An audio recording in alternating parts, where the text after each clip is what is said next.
दो अहलकार आते हैं, गाड़ी के अंदर वलीद नामी शख्स को गिरफ्तार कर लेते हैं। थाने में ले जाया जाता है, मुतालबा किया जाता है पहले 5 करोड़ का, फिर 4 करोड़ का, फिर 3 करोड़ का, फिर 2 करोड़ का। 50 लाख रुपए पे बात जो है वो कंफर्म हो जाती है। जब वो दोनों शख्स गिरफ्तार होते हैं तो पता चलता है कि दोनों सीसीडी के अहलकार हैं। क्या क्या चीजें यहाँ से लेके गए हैं? लैपटॉप पकड़ लिया, इसके मोबाइल पकड़ लिए, इसका वॉलेट ले लिया, इसको गाड़ी में बैठा दिया, हथकड़ी लगा दी। बिल्कुल भी नहीं पता था ये सीसीडी के मुलाजिम है? नहीं, बिल्कुल भी नहीं पता था। हर पुलिस स्टेशन में पता कर लिया, हर अदारे में पता किया, हमें नहीं पता लगा कि ये गया तो गया किधर। 11 बजे कॉल आती है, इन लोगों ने मुझे मार देना है, कुछ भी करे 5 करोड़ का इंतजाम करना पड़ेगा मुझे बचाने। ऐसी है इंस्टॉलमेंट की जगह ली जिंदे बैठे हैं साडा इंस्टॉलमेंट वाला कार कोई घर क्लियर नहीं, गड्डी साडी किस तरह साडे कोल 10 लाख कर दे, दो तोड़े जेवर मेरी बच्चियां दा है, मैं वो ले आना 10 लाख मैं मांग पेन कर लेना, मेरे नाल तुसी मेहरबानी कर दो। उन्होंने कहा सुबह 9 बजे तक पैसे ना पहुंचे तो आपका बच्चा फारग। जी अस्सलाम वालेकुम नाज़रीन, मैं हूं आपका मेज़बान इर्तज़ा बट। नाज़रीन सच में अहमद हाउसिंग सोसाइटी गजूमता में मौजूद हूँ और मेरे अकब में जो आपको घर नज़र आ रहा है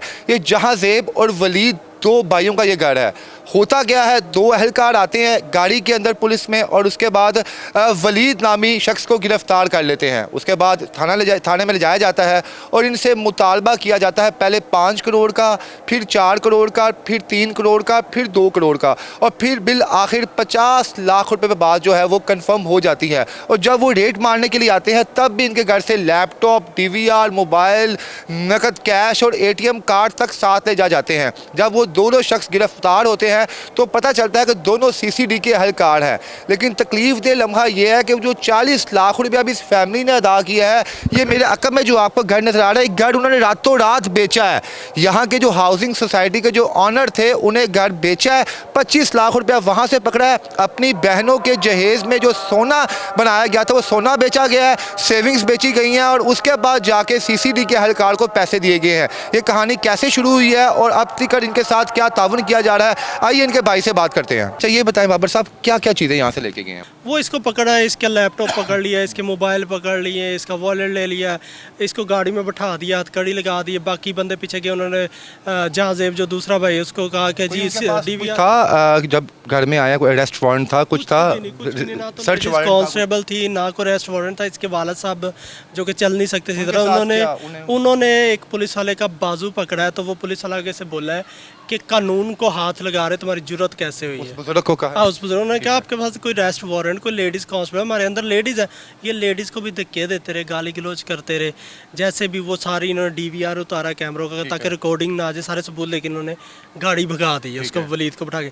वलीद का मामू पे बैठा है कि आप लोगों को बिल्कुल भी नहीं पता था ये सीसीडी के मुलाजिम है? नहीं, बिल्कुल भी नहीं पता था। और जब ये ले गए हैं पीछे, इसके वाला साहब ने गाड़ी भगाई है छोटे भाई ने कि हम पीछे जाएं, वो पीछे गए हैं, डाला आंखों से ओझल हो गया, फिर ये वापस आ जाते हैं। तो मैं इनको कहता हूँ कि थाने में पता करते हैं, कॉल करता हूँ। तो मैं आप लम्हा ब लम्हा इनके साथ रहे हैं? इनके साथ है और अभी तक साथ। और इस बात पे मुझे बहुत सारे थ्रेड्स भी हुए हैं, मुझे मोहल्लेदारों ने, दोस्तों ने, बहुत सारे पुलिस ऑफिसर भी ऐसे जिन्होंने कहा कि यार तुम्हें पता नहीं अदारा कैसा है, तुम अपनी जान बचाओ, तुम क्यों किसी के मामले में टांग अड़ा रहे हो, तुम्हें कोई मुफाद ही नहीं है। पाकिस्तानी शहरी होने का हक अदा किया है। अच्छा बाबर साहब, उसके बाद वो जो FIR का मतन है कि कॉल आती है, 5 करोड़ का मुतालबा किया जाता है, वो कॉल कितनी देर बाद आई और कहाँ से कॉल आई? ये 10 बजे कॉल आती है, वलीद के नंबर से ही आती है, नंबर उसका ऑन होता है, दोबारा उसी के नंबर से कॉल आती है। इसके बाद 6 बजे ये वाकया पेश हुआ है और उसके बाद 4 घंटे मोबाइल इसका ऑफ रहा है। आपको नहीं पता इन 4 घंटे में आपका भाई कहाँ पे मौजूद है। 4 घंटे बाद एक कॉल आती है आपको और उसके बाद क्या बात होती है कॉल पे? इस 4 घंटे में हमने हर पुलिस स्टेशन में पता कर लिया, हर अदारे में पता किया कि कहीं लेके तो नहीं आए, जहाँ भी सोर्सेज थे, हमें नहीं पता लगा कि ये गया तो गया किधर। हमने वेट ही किया, वही बात हुई 10 बजे उसकी कॉल आती है, उसने वाला साहब को कॉल की, बहुत घबराया हुआ, कहता मैं खैरियत से हूँ, बेफिक्र रहे, और कॉल कट हो जाती है। घर वाले फिर टेंशन में, फिर घंटे उसका नंबर बंद, फिर घंटे बाद कॉल आती है, हाँ 11 बजे कॉल आती है। फिर वो कहते हैं पापा इन लोगों ने मुझे मार देना है, कुछ भी करे 5 करोड़ का इंतजाम करना पड़ेगा मुझे बचाने। इसके वालिद के तो पैरों से ज़मीन। अदील कहता है अपने वालिद साहब को कि आप वलीद कहता है वालिद साहब को कि 5 करोड़ का इंतजाम आप करें, नहीं तो ये लोग जो मुझे गिरफ्तार करके लेके आए हैं मुझे जान से मार देंगे। इसके बाद वालिद साहब कहते बेटा, और रोना शुरू हो गया, बेटा मैं अपनी पूरी प्रॉपर्टी भी बेच दूँ, सब कुछ दे दूँ, ये 5 करोड़ तो हम इकट्ठा कर ही नहीं सकते, मैं कैसे करूँ, मेरी इनसे बात करो, मैं उनसे रिक्वेस्ट करता हूँ। वो कहते वो बात नहीं कर रहे, वो फिर पीछे कहता फ़ोन बंद कर। हाँ जी, मैं गल साहब जी गल मैं माड़ा बंदा, गरीब बंदा, मैं 13 साल हो गए मैं मंजी ते पिया, ਠੀਕ ਹੈ ਤੇ ਅਸੀਂ ਇਹ ਇੰਸਟਾਲਮੈਂਟ ਦੀ ਜਗ੍ਹਾ ਲਈ ਜਿੰਦੇ 'ਚ ਬੈਠੇ ਹਾਂ ਵੀ ਸਾਡਾ ਇੰਸਟਾਲਮੈਂਟ ਵਾਲਾ ਘਰ ਕੋਈ ਘਰ ਕਲੀਅਰ ਨਹੀਂ ਗੱਡੀ ਸਾਡੀ ਕਿਸ਼ਤਾਂ ਸਾਡੇ ਕੋਲ ਮੈਂ 10 ਲੱਖ ਕਰ ਦੇ ਦੋ ਤੋਲੇ ਜ਼ੇਵਰ ਮੇਰੀ ਬੱਚੀਆਂ ਦਾ ਹੈ ਮੈਂ ਉਹ ਲੈ ਆਉਣਾ 10 ਲੱਖ ਮੈਂ ਮੰਗ ਪੈਨ ਕਿਤੇ ਕਰ ਲੈਂਦਾ ਮੇਰੇ ਨਾਲ ਤੁਸੀਂ ਮਿਹਰਬਾਨੀ ਕਰ ਦਿਓ ਤੁਹਾਡਾ ਭਲਾ ਤੁਹਾਡੇ ਬੱਚਿਆਂ ਨੂੰ ਮੈਂ ਦੁਆਵਾਂ ਦੇਵਾਂਗਾ। अब फ़ोन बंद करके उसको फिर मज़ीद टॉर्चर किया जाता है, वहाँ पे उसको मारने की धमकियाँ, डराया जाता है, फिर उससे सच्चाई गुलवाई जाती तू कर कितने सकता है। फिर वो 4 करोड़ पे आते, 3 पे आते, 1 पे आते। जब उनको सच्चाई पता लगती कि हमारी सोच गलत थी, ये बंदा इतना अमीर नहीं है जितना दिखाया गया हमें या जो इन्फॉर्मेशन मिली थी, इसके पास कुछ नहीं है। जो फिर इसने घर कॉल की कि भाई अब्बा जी मेरी ना 40 लाख में बात डन हुई है इनके साथ, 40 लाख से कम ये नहीं कर रहे, ये मुझे मार देंगे।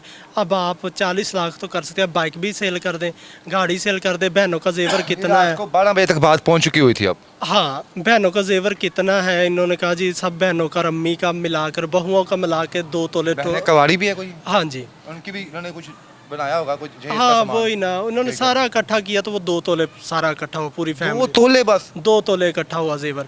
इसके बाद उन्होंने कहा जी इसको तो आप बेचे, फिर बाइक भी बेच दे। उन्होंने कहा सुबह 9 बजे तक पैसे ना पहुंचे तो आपका बच्चा फारग। तो ये आपको अदील जो है क्या नाम वो बता रहा था कि कोई शख्स बता रहा था आपको? अदील बता रहा था और पीछे से वो डायरेक्शन दे रहा था, क्योंकि जो वीडियोस मीडिया पे चल रही है ना इनके वालिद साहब की, वो कॉल पे बात करे, वो वीडियो मेरे मोबाइल पे ही बनी हुई है। ठीक है। तो मैं सामने था, मैं वो वीडियोस बना रहा हूँ, उसमें वो वॉइस रिकॉर्डिंग अच्छा, आपको है। इसमें हमने इससे पहले ना बाबर साहब बुरा ना मानिएगा आप, हमने इससे पहले बड़े केसेस ऐसे भी देखे हैं जिसमें जो शख्स अपने आप को खुद गिरफ्तार करवाता है और अपनी फैमिली को ब्लैकमेल करके उनसे पैसे मंगवाता है। आपको थोड़ा सा शक नहीं हुआ कि कहीं अदील जानबूझ के कोई ऐसी गेम तो नहीं चला रहा? देखिए जी, अदील ही वो वलीद ही इस घर को चलाने वाला है। ठीक है। मोटर मैकेनिक जो भाई है उसकी इतनी इनकम नहीं है, इसमें से ये महीने का कुछ मेरे ख्याल से कोई 5-6 लाख रुपया अब आके इसने अर्निंग शुरू कर ली थी। 40 लाख कैसे जोड़ा? 2 तोले सोना तो मेरे 6-7 लाख का बना होगा, बाकी बाइक शायद। लेकिन उतने पैसे भी रेंज नहीं हुए, वो औने पौने में देना पड़ा सोसाइटी में कुछ लोगों को। रात का टाइम था, दुकानें तो बंद थी सारी। रात को बेचा आपने सारी? रात को रातों रात ये किसी के पास किए हैं, उन्होंने कहा हमारे पास तो ये 50,000 पड़ा, उन्होंने कहा ये रखे झुमके रख लें, 50 तो देना, बाकी फिर करते हैं, ये आप ये रिंग रख लें। इस तरह कर आकर इनके पास कुछ 6 लाख रुपया इकट्ठा हुआ। फिर वलीद की फिर कॉल आती है, उन्होंने कहा इतने हो गए। उसने कहा जी आप ऐसा करें, मेरे फ़लाँ दोस्त से रब्ता करें, फ़लाँ से रब्ता करें। वहाँ से पुलिस वालों ने भी उससे कॉलें करवाई दोस्तों को कि अरेंज करें पैसों का। फिर जो रिचार्ज के पैसे वो होते हैं ना इनके अकाउंट में, वो पैसे लोगों के ही होते हैं, समझे कि वो कंपनी को इन्होंने देने होते हैं। वो कंपनी के पैसे पड़े हुए थे, वो कुछ पैसे थे जो कि इसने कहा कि मैं एक दोस्त को सेंड कर रहा हूँ, तो वो उससे आप ना कैश ले ले। वहाँ बैठ के इसको मोबाइल इस्तेमाल कर रहा है डील अपना, ठीक है, और अपने अकाउंट से कॉइन्स ट्रांसफर कर रहा है। वलीद वहाँ पे और वो सर पे बैठ के इसका मोबाइल यूज़ करवा रहे हैं और फिर पकड़ के बंद कर देते हैं, फिर यूज़ करवाते हैं पैसों के लिए, फिर बंद कर देते हैं। तो जैसे वो पैसे अकाउंट से कंपनी के पैसे भी ट्रांसफ़र कर देता है, कंपनी का भी कर्जई हो गया। जिस बंदे को ट्रांसफ़र करता है आगे से वो बंदा क्या करता है, इनकी पूरी फैमिली को ब्लॉक कर देता है। वहाँ पे नया केस शुरू हो गया। वो नया केस शुरू हो गया, इनको पैसे आने का उस ब्लॉक नंबर बंद, कोई राब्ता नहीं।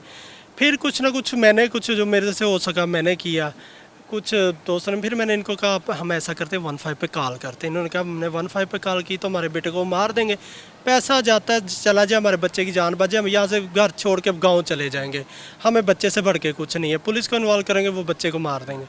लिहाजा मैं ना इस हक़ में नहीं था कि ये पैसे दें, क्योंकि मुझे लग रहा था कि अगर पैसे दे दिए तो उनका बच्चा भी नहीं मिलना और उन्होंने पैसे भी खा जाने हैं।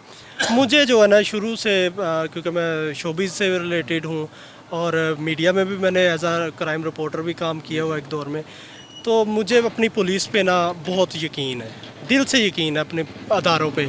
जो अब CCD आ चुका है वो भी वैसे हमारा फ़ख्र है, फैसल कामरान साहब। आपको इस तमाम वाक़ये के बाद कहाँ पे इल्म हुआ कि ये CCD के अहलकार थे? किस तरह आपको पता चला कि ये यार ये 2 बंदे तो CCD के हैं? जब ये बंदे अरेस्ट हो जाते हैं, अरेस्ट होके थाना काना में लेके आए जाते हैं, SHO के सामने पेश किए जाते हैं, तब वो SHO को जाकर बताता है कि मैं जवेद इकबाल हूँ, नाम सुना हुआ है, CCD का इंस्पेक्टर हूँ।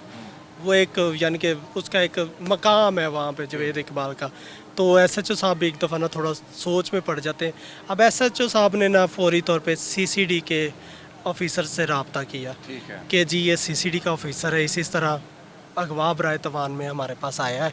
और जो दूसरे साथ थे जो सिविल में, वो भी सीसीडी के वो थे? भी सीसीडी के थे। अच्छा, इनको रखा कहाँ पे था? इनको थाना काना में रखा हुआ था, वहीं पे बिठाया था। फिर सीसीडी की टीम आती है मॉडल टाउन से, वो फिर इनको अपने साथ वहाँ पे ले जाती है। वहाँ पे जो है इनके ऊपर एक बहुत ही ज़बरदस्त एक्शन लिया जाता है। तो अब आपने टोटल कितने पैसे इनको दिए अब तक? 40 लाख रुपए। दे दिया था जी बिल्कुल, इन्होंने घर अपना सेल किया सोसाइटी ओनर घर को, बेच दिया इन्होंने? ये बेच दिया। अल्लाह जिसकी रकम अभी तक पूरी उनको नहीं दी। वो भी आज भी बात हो रही थी, वो कह रहे थे या तो हमें रकम हमारी वापस कर दो जो आपने बयाना लिया है। 25 लाख रुपए बयाना लिया गया, 15 लाख इनके पास इकट्ठा हुआ था, 25 लाख इन्होंने चेक दिया था जो बैंक से इन्होंने कैश करवाया तो वो दे रहे थे। तो अब क्या आपको क्या कहा जा रहा है सीसीडी की जानिब से या पुलिस की जानिब से कि आपके पैसे आपको मिल गए हैं? बिल्कुल जी, उन्होंने ताउन बहुत किया। उन्होंने कहा जी आपने अच्छा किया हमें बताया। अगर हमारे अदारे का कोई ऐसा बंदा था और हमें नहीं था इलम, ये इलम हुआ, ये हमारे लिए बहुत बड़ा एक समझ के बात है। इसको हम कैफरे करदार तक पहुंचाएंगे। वलीद साहब की तबीयत कैसी है? वो सदमे में, वो एकदम खामोश और उससे बात नहीं हो रही कि मेरे साथ हुआ क्या है। घर भी अब जो है वो भी बिका हुआ है, समझ नहीं आ रही। तकलीफ थे लम्हा सर आपके लिए कि एक तो आपका भाई सदमे में है, दूसरा अब घर जो है वो भी बिक बका गया है, सोना बहनों का वो भी बिक गया है। तो इस वक्त दिल में क्या चल रहा है? मैं इंसानियत के नाते निकला था, ठीक है, क्योंकि मैं भी इधर अकेला रहता हूँ, मेरी फैमिली है, बच्चे हैं। मेरे माइंड में ये है अगर इनके साथ आज हो गया, कल को मेरे साथ ऐसा कुछ होता है तो मेरे पीछे कौन आएगा? अगर मैं इनके लिए आज नहीं बोलूँगा, आवाज़ नहीं उठाऊँगा, तो कल को मेरे लिए भी कोई आवाज़ नहीं उठाएगा। तो मैंने सिर्फ इनकी बहनों को अपनी बहनें मानते हुए, सगी बहनें मानते हुए, भाइयों को भाई मानते हुए, इंसानियत के नाते इनके साथ चला। मुझे कुछ थ्रेड्स भी आए हैं, लेकिन मैंने उनका बिल्कुल परवाह नहीं की, क्योंकि साहब के नाम आखिर में क्या पैगाम देंगे आप सर? चट्टा साहब के नाम पैगाम ये है कि उन्होंने फौरी तौर पे एक्शन लिया। मुझे दिली सुकून मिला, क्योंकि उनके जो मैसेजेस मैंने आला अफसरान के पास देखे हैं, उन्होंने क्या इसके ऊपर एक्शन नहीं, सख्त एक्शन लेना है कि दोबारा हमारे महकमे में कोई ऐसी कार्रवाई करने का सोचे भी नहीं। तो चट्टा साहब, मैं आपको सल्यूट करता हूँ, क्योंकि सीसीडी के आने के बाद हम लोग फ़ख्र से रात को लेट नाइट बाहर निकल सकते हैं, आज़ादी से घूम सकते हैं। पहले होता था कि जो बदमाश लोग थे, क्रिमिनल थे, वो कहते थे हम बंदे को मार भी देंगे तो क्या एक पैली बेच के ऊपर लगा देंगे, केस चलता रहेगा। अब लोगों में डर खौफ है सीसीडी का, और हम इससे बहुत ही मुतमिन है। लेकिन मैं आपसे एक बात कहना चाहूँगा, लाजमी रिक्वेस्ट है कि मैं इनके लिए बेलोस चलाऊँ। आप पे यकीन करके, अल्लाह और अल्लाह के रसूल के बाद आप पे यकीन किया, पंजाब पुलिस पे किया, सीसीडी पे यकीन करके इनका साथ दिया। अगर आज मुझे या इनकी फैमिली को कोई जानी माली नुकसान होता है या कोई थ्रेट देता है, तो मेरे ख्याल से कल को कोई भी पंजाब पुलिस या सीसीडी पे एतबार नहीं करेगा। जी नाज़रीन, कहानी आपके सामने रखने का मकसद ये था कि आपको पता चल सके कि किस किस किस्म के फ्रॉड इस वक्त पाकिस्तान में हो रहे हैं। लेकिन सीसीडी की अजमत को सलाम है कि जिस तरह उन्होंने जुर्रतमंदाना फ़ैसला किया है और मौके पे दोनों अफसरान के खिलाफ ना सिर्फ कार्रवाई की है, बल्कि मुद्दई पार्टी को ये भी कहा कि हम आपको हर हद तक इंसाफ दिलाने की कोशिश करेंगे। इसके साथ ही मुझे इजाज़त दें। अल्लाह हाफ़िज़।